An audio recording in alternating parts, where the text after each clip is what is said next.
Sumber keamanan Israel menyebut kelompok Hamas akan menggagalkan operasi militer IDF di Rafah. Invasi tersebut diprediksi akan berakhir dalam 2 pekan ke depan. Terkait kabar tersebut, pakar militer dan ahli strategis asal Yordania, Nidal Abu Zaid, memberikan komentarnya. Melansir Tribunnews, Nidal Abu Zaid menganalisis kekuatan IDF yang saat ini dikerahkan dalam operasi militer di Rafah, Gaza Selatan. Adapun pasukan IDF di Rafah terdiri dari Divisi Lapis Baja 162, Brigade Komando, dan 1 batalion dari Brigade Givati. Menurut Zaid, pasukan IDF tersebut dalam format standar, sehingga kemungkinan tidak akan mampu menyelesaikan misi di Rafah karena komplikasi geografis di Kem Rafah. Kegagalan misi ini juga dipicu akibat kerugian yang diderita Divisi Lapis Baja 162, khususnya Brigade Korps Lapis Baja 401, ujung tombak operasi Rafah yang dikerahkan di poros Philadelphia. Z menilai kerugian brigade tersebut akan menghentikan operasi militer IDF di Rafah. Dia memperkirakan IDF akan menarik unit-unit tempurnya dari Rafah dengan dalih jika pasukan sedang mempersiapkan operasi militer di wilayah-wilayah pendudukan utara untuk menghadapi ancaman Hizbullah. Di sisi lain, Abu Zaid menilai IDF akan kian terpuruk jika memaksa terjun di front utara. Ia menambahkan IDF jauh lebih menyadari jika biaya yang harus dikeluarkan Israel dalam konfrontasi dengan Hizbullah pasti akan tinggi.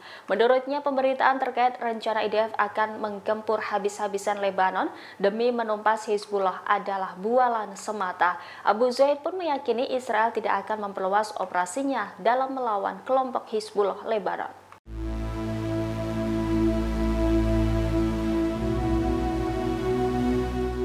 Pasukan pertahanan Israel mengumumkan seorang tentara yang tewas di Gaza. Tentara tersebut diidentifikasi sebagai Sersan Yair Roitman. Dia tewas karena luka yang dideritanya selama pertempuran di jalur Gaza Selatan pada Senin 10 Juni 2024. Sersan Yair Roitman bertugas di patroli Givati. Pria asal Samaria itu tewas di usianya yang baru 19 tahun. Adapun Roitman tewas setelah terkena ledakan di sebuah bangunan jebakan Hamas di kota Rafah. Dia sempat dirawat karena luka-lukanya. Namun nyawanya tidak tertolong karena tingkat keparahan lukanya. IDF mengumumkan kematian Roitman pada Minggu 16 Juni atau 6 hari setelah insiden tersebut. Militer Israel juga telah memberitahu pihak keluarga atas kematian Roitman. Juru bicara IDF menyatakan Roitman mendapatkan penghargaan naik pangkat dari Kopral jadi Sersan. Sebelumnya diberitakan 4 tentara tewas terkena jebakan maut Brigade Al-Hassam, sayap militer Hamas di Rafah, Gaza Selatan. Dengan demikian, kematian Roitman menambah jumlah korban tewas akibat jebakan maut Hamas tersebut. Sementara 4 tentara IDF yang tewas di lokasi yakni Mayor Talib Sebilski Sawaf dari Gedera, Sersan Staf Aitan Karlsbrunn dari Modin, kemudian Sersan Almog Salom dari Hamadiyah, serta Sersan Yair Levin dari Givat Harel. Semuanya bertugas di unit pengintaian Brigade Givati.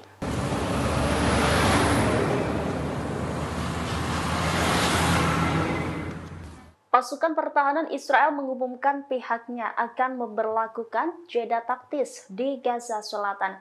Jeda aktivitas militer akan dilakukan setiap harinya pada saat siang hari. Hal itu dilakukan untuk memfasilitasi pengiriman bantuan ke Palestina. Langkah ini merupakan untuk pertama kalinya Israel memberikan waktu lebih banyak terkait penyaluran bantuan kemanusiaan. Keputusan tersebut disampaikan oleh juru bicara IDF Avihai Adri. Langkah ini diambil setelah berkonsultasi dengan organisasi internasional termasuk PBB.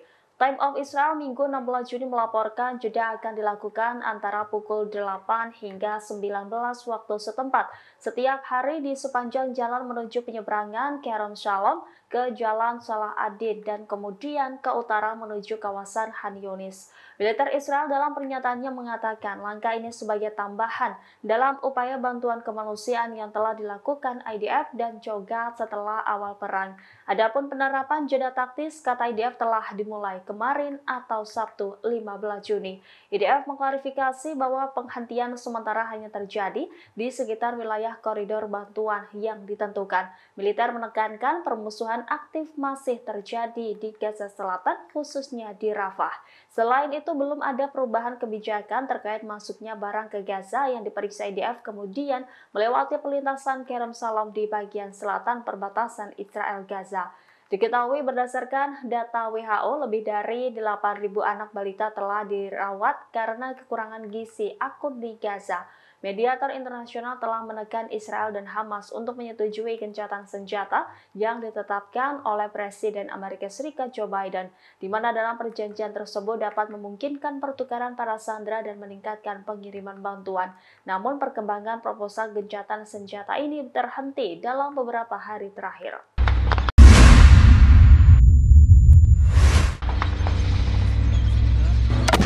Pasukan pertahanan Israel merilis hasil penyelidikan awal terkait ledakan pengangkut personel lapis baja IDF Namer. Ledakan maut yang menewaskan 8 tentara itu diduga karena tembakan anti-tank atau peledak yang ditanam di Rafah, Gaza Selatan. Demikian disampaikan juru bicara IDF Laksamana Muda Daniel Hagari pada Sabtu 15 Juni malam. Hagari mengatakan bahwa para ahli akan memeriksa keseluruhan insiden ini. Sementara militer Israel berjanji akan mengalahkan Brigade Rafah. Sebelumnya Hamas melaporkan bahwa pejuangnya berhasil menargetkan 8 pasukan pertahanan Israel yang sedang tertidur di kendaraan lapis baja. Mengetahui kelengahan Israel, Hamas langsung memanfaatkan situasi dengan membakar kendaraan lapis baja Israel. Akibatnya 1 perwira perang dan 7 tentara Israel terbakar. Dikutip dari Al-Mayadeen.net, 8 tentara Israel itu tertidur di kendaraan pengangkut personil lapis baja atau APC di Rafah Selatan pada Sabtu 15 Juni dini hari. Media Israel pun mengonfirmasi tewasnya 8 tentara Israel ini. 1 di antara 8 tentara Israel itu dilaporkan sebagai perwira tempur. Sejauh ini tidak dijelaskan secara spesifik jenis peluru anti-tank yang digunakan Hamas untuk menembak APC Israel.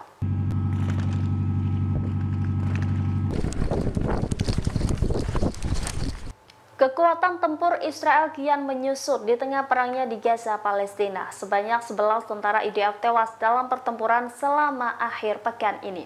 Pasukan IDF tengah bergulat dengan dampak dari insiden dahsyat di Rafah, Gaza Selatan, di mana 8 tentara dari Batalion Teknik 601 tewas dalam sebuah operasi pada Sabtu 15 Juni pagi hari. Peristiwa itu terjadi sekira pukul 5:15 waktu setempat. Hal ini menandai kerugian besar bagi IDF dalam sehari sejak Januari. Insiden ini terjadi ketika Batalion Givati 424 dalam tim tempur Brigade 401 terlibat dalam operasi yang menargetkan militer Hamas dan infrastruktur di bagian barat Laut Tal Al-Sultan. Laporan awal menunjukkan bahwa kendaraan lapis baja Namer mereka terkena ledakan dahsyat yang diyakini disebabkan oleh bom. Ledakan tersebut diperparah oleh peralatan teknik dan bahan peledak yang dibawa ke dalam kendaraan, sehingga menyebabkan kerusakan parah dan membuat identifikasi para prajurit menjadi sulit. Sementara insiden lain di Gaza Utara, IDF mengumumkan tewasnya 2 tentara tambahan. Keduanya tewas ketika alat peledak diledakkan di tank mereka. Di sisi lain, IDF mengumumkan Sersan Yair Roitman, seorang pejuang dari Samaria yang bertugas di patroli Givati juga meninggal dunia karena luka yang dideritanya dalam pertempuran di jalur Gaza pada 10 Juni lalu.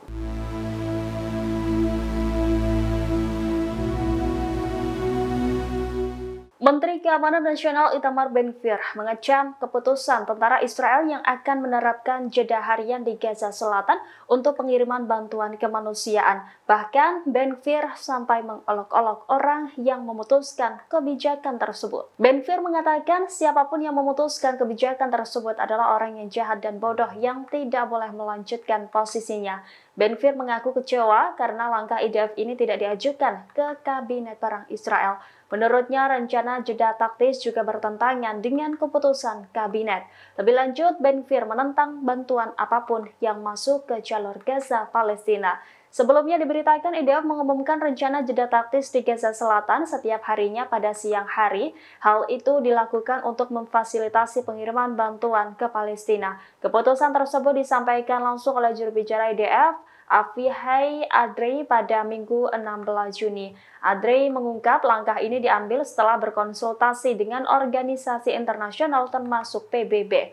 IDF mengatakan jeda aktivitas militer akan dilakukan antara pukul 8 hingga 19 waktu setempat setiap hari di sepanjang jalan menuju penyeberangan Kerem Shalom ke Jalan Salah ad-Din dan kemudian ke utara menuju kawasan Han Yunis. Adapun penerapan jeda taktis kata IDF telah dimulai kemarin atau Sabtu 15 Juni. IDF mengklarifikasi bahwa penghentian sementara hanya terjadi di sekitar wilayah koridor bantuan yang ditentukan. Militer menekankan permusuhan aktif masih terjadi di Gaza Selatan, khususnya di Rafah. Selain itu, belum ada perubahan kebijakan terkait masuknya barang ke Gaza yang diperiksa IDF kemudian melewati perlintasan Kerem Shalom di bagian selatan perbatasan Israel-Gaza.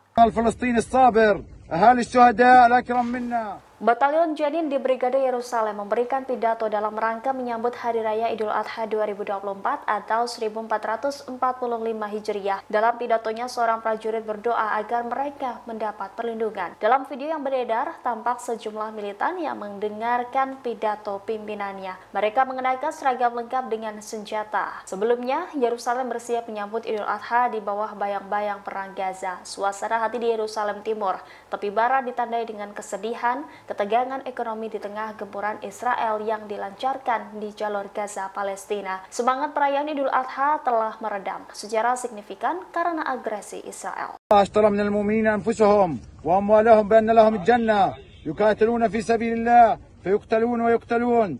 صدق الله العظيم. شعبنا الفلسطيني الصابر، أهالي الشهداء الأكرم منا، جراحنا الأبطال، أسرانا البواسل، إننا في كتيبة جنين وأمام تضحيتكم العظيمة وبمناسبة حلول عيد الأضحى المبارك نقدم إلى شعبنا الفلسطيني والأمة العربية الإسلامية بالتهنئة والتبارك بحلول عيد الأضحى المبارك، سائلين المولى عز وجل أن يتقبل الطاعات وأن يعيدوا علينا بالصحة والعافية. كما نتقدم من ذوي الشهداء الأكرم منا تاج رؤوسنا ونبرس قلوبنا بالتهنئة، ونؤكد أن دماء أبنائكم ستبقى البوصلة التي تحدد طريقنا ولن نحيد عنها مهما بدلنا في سبيله من أرواح ودماء وتضحيات. ونحيي أهلنا الصامدين المرابطين في مخيم جنين وغزة العزة التي تسطر الأمجاد في الدفاع عن كرامة الأمة العربية الإسلامية.